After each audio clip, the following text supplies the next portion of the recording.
Ryan, thank you for joining us here again at the Central Co-op County Ground for a bit of nearly an end of season review actually of where we are at the moment. And obviously an awful lot has happened in cricket over the last few weeks and months, and since our last members forum we've got quite a bit to update supporters on. We'll obviously come on to cricket shortly and recent performances and what we look forward to in September. But firstly I think we need to address Project Gemini, the sale of the 100.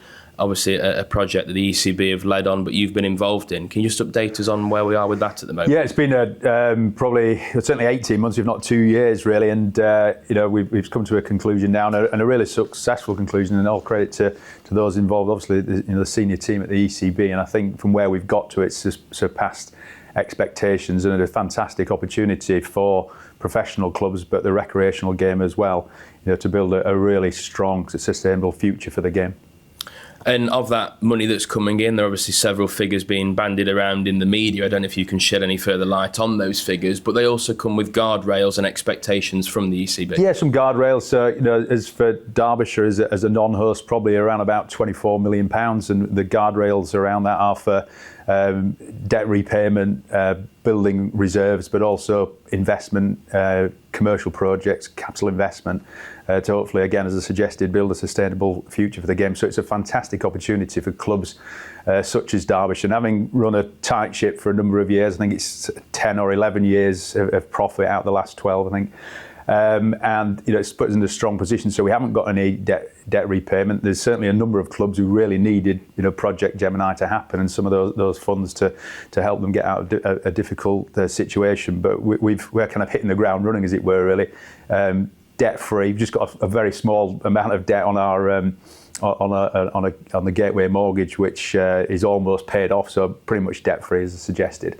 And we've also got some small reserves in the bank as well. So in a strong position, we'll build those reserves, but there's a pot of money there for us to invest in our facilities, future-proof us from a cricket perspective, but also invest in some projects that allowed us to grow as a business and ultimately invest more in our men's and women's cricket programmes. And in terms of those facilities that you mentioned, I think one topic that's been discussed in recent forums is floodlights, and I think that's a project that's hopefully coming to fruition over the next few weeks. We're just rightly, in getting stuck into that project at the moment. We're just submitting for planning, so hopefully we'll be successful with that, with a view that over this off-season, 25 into the 26 season, the building or the projects will start, and we'll have new floodlights here for the start of the 26 season. I think we were one of the first clubs, alongside, I think Essex it was, with floodlights in. Technology's moved on, so we've got to catch up, and we'll put some floodlights in there, which will improve. It will improve the spectacle for spectators, but also importantly for players as well. When players are going around the circuit, it really stands out a little bit here. The floodlights aren't what they should be. So that's really, really important for us. Also looking at extending our cricket hall. We've got one of the best cricket halls out of the 18 professional counties. But with the increase in women's cricket, our girls' pathway, we need to extend our cricket hall so we can make sure we can have enough time for training for both our boys' programmes, girls' programmes, and obviously our senior men and senior women. So that'd be a real positive for us. We're just in the early stages of looking at that project as well.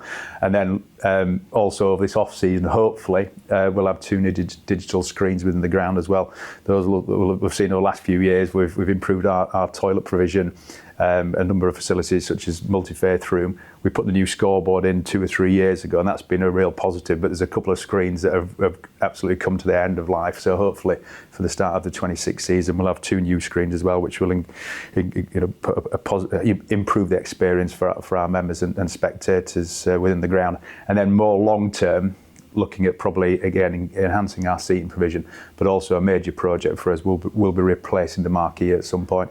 The marquee is a really good facility for us, bringing lots of revenue that allows us to invest more in cricket, but it's probably coming to an end of life, and we're looking for something that can replace that facility, but also allow us to grow our business as well, and then ultimately invest more in our cricket programmes. And you just mentioned it there, but that's the key, isn't it? While Derbyshire are in a fortunate position through that careful financial management to be debt free, this money cannot simply come into the club and then be spent to recruit players, but what can be done is improve our facilities and improve our commercial viability as a business to ultimately get to that bottom line and therefore invest in players. Yeah, I mean, as I suggested, some clubs will use some of that money straight away to pay off debt and improve their cash position, which has been a challenge for some clubs.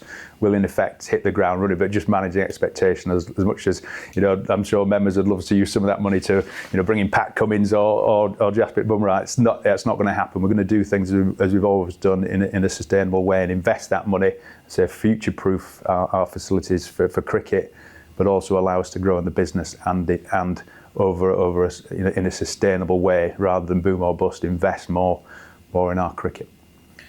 And then moving on to the domestic schedule review, that's obviously another really hot topic in the game at the moment. And the ECB, we've had one round of voting on the Vitality Blast, and the changes were announced a week or so ago. The County Championship, that continues to rumble on. Perhaps you could just update us on where we are with that at the moment. Yeah, as has been publicised, the reduction from 14 Blast matches to 12 next year.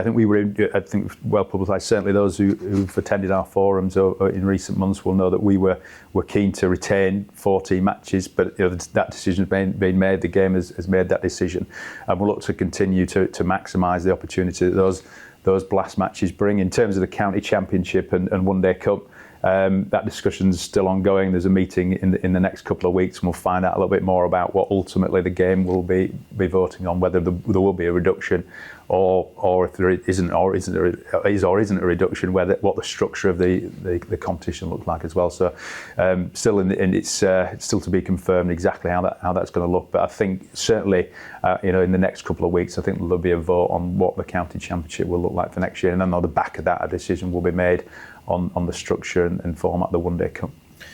And we have just come out of the final group stages of the One Day Cup, and we'll come on to results and performances shortly. But I think what's been really evident across, certainly for Derbyshire and across the game as a whole, is the popularity of that competition as well as the County Championship. So we here have seen a 22% increase in One Day Cup attendances and just shy of 20% in the County Championship. There is clearly a passion and an interest in the more traditional forms of the game. Absolutely. There's people who are wanting change, but there's so much to be positive about across the game. And as you suggested there, a number of people that have been following County Championship, One Day Cup, has been phenomenal, really pleased with our crowds. We've had some fantastic cricket, some disappointing results is what we'll come on to, but there's been some great days of cricket both in County Championship and the One Day Cup this year. And our membership again remains strong in terms of retention year on year, and that is a passionate group of supporters who we've had recent forums to discuss the schedule review, and it's very clear what they want, and they want as much Derbyshire cricket as possible. Yeah, we talked about at forums as well, and we've had fantastic support from our membership over many years. Real loyal support. There's real passion there, as you can see. We've had some disappointing results over recent weeks, and you can see that passion. But yeah, for obvious reasons, that came through clear in the forum, the recent forum where we were particularly discussing the domestic schedule, and our members clearly want to keep as much cricket as possible, and we're against a reduction. That was clear from those meetings. And just in terms of challenging the norm, obviously the schedule review may lead to a change in the structure next year. It certainly will for the T20. We're not quite sure what will happen in the County Championship as of yet. But Derbyshire over the last few years has been keen to challenge the norm, to look for more commercial viability, but also challenge the norm to welcome new crowds to the venue and try and get more supporters involved in Derbyshire cricket. Perhaps you could touch on Midlands mainly, obviously the Chesterfield Festival, and more recently Repton as well. Yeah, to touch on it earlier in terms of we've run a tight ship, and we've been praised for that. Turned a profit, numerous times. I think one loss, as I suggested, in 12 years, and we continue to have to make decisions there, and we try and. I see you suggested challenge the norm. Being involved in what was Blast Off, then Midlands Mania is one of those. Wasn't always popular with our members, but it was certainly in the first couple of years of Blast Off really beneficial for us commercially, and ultimately allowed us to invest more in cricket in our facilities. Midlands Mania, I think the timing of it probably less successful this year, and we'll take a view on whether we would be involved in that, or even if Edgbaston are going to run something similar. But certainly over the 3 years we've been involved in Blast Off Midlands Mania, it's been a absolute net positive in terms of what we've been able to invest in our cricket. And the reality is, I think those members that have gone there, those spectators have gone there, we've received positive feedback on that.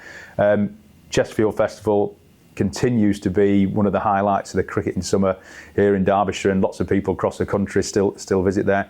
Our contract with the council runs until the end of next season. We're certainly hopeful we can extend that, and hoping that the Chesterfield Festival is here for many years to come. It's a fantastic week. It's good for us as a club. It's great for cricket in general. So I see no reason why we won't look to continue doing that. But in terms of challenging the norm, we took one of our one-day cup matches to Repton this year, and again, it's been a real commercial success. I think there's things operationally we'll do different. It's the first match we've played there since 1988, I believe. So there's things, some learnings we'll take from that. Some things we'll do a little bit differently. But overall, I think it's a real success, and again, received really positive feedback on there. Disappointing result after a good start, but certainly something we'll look to do. And again, that's for us as a club, challenging the norm. And again, as I suggested, it's been good for us commercially and allows us to increase what we're going to be able to invest in cricket, but also our facilities. I think the key thing there, as well as it's opening the club up to new audiences, and not just on the men's side of the game, but on the women's as well. Derbyshire having a Tier 2 Falcons women's team for the first time this year, playing here at the Central Co-op County Ground. I think that's been fantastic for the game and for the community as a whole. Yeah, I mean, just going back to where we were with Repton, taking that one-day cup match there is part of our, growing our partnership with Repton. It's a really beneficial partnership for us. There's, some of our most talented boys and girls getting opportunities at the school, to progress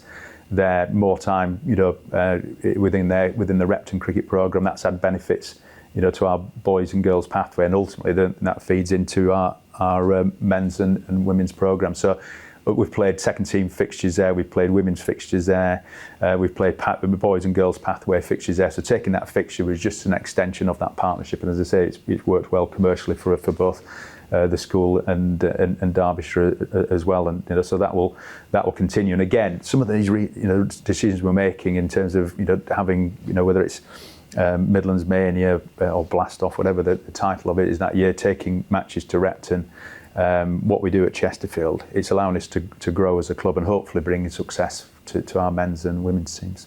And on the women's team, they've obviously had quite a challenging year on the field, but it's been fantastic to see the support that they've been having, both here at the Central Co-op County Ground and in terms of creating new fan bases online. I think we've onboarded the best part of 2,000 new data records that link to the women's game that we didn't have before. It's clearly another angle of that diversification of the club to introduce more spectators to watching. No, really keen to grow our audience for women's cricket, and we've had a good start this year. I think there's more to do, and I think that's the same across all Tier 1 and Tier 2 programmes. But there's been some really good cricket played here. On the success of last year and winning the Blast County Championship, I think this clearly the standard of cricket within Tier 2 has gone up, and that's something that our women's team are starting to get used to, and I think they'll be stronger for this season. There's been some really good individual performances, but not enough good performances collectively. So it's something for our coaching staff and the squad to look at and again come back stronger next year. But it's been good to see the crowds we've got here. We've got, I think, our last home fixture here on Saturday, so hopefully we'll get a good crowd for that as well.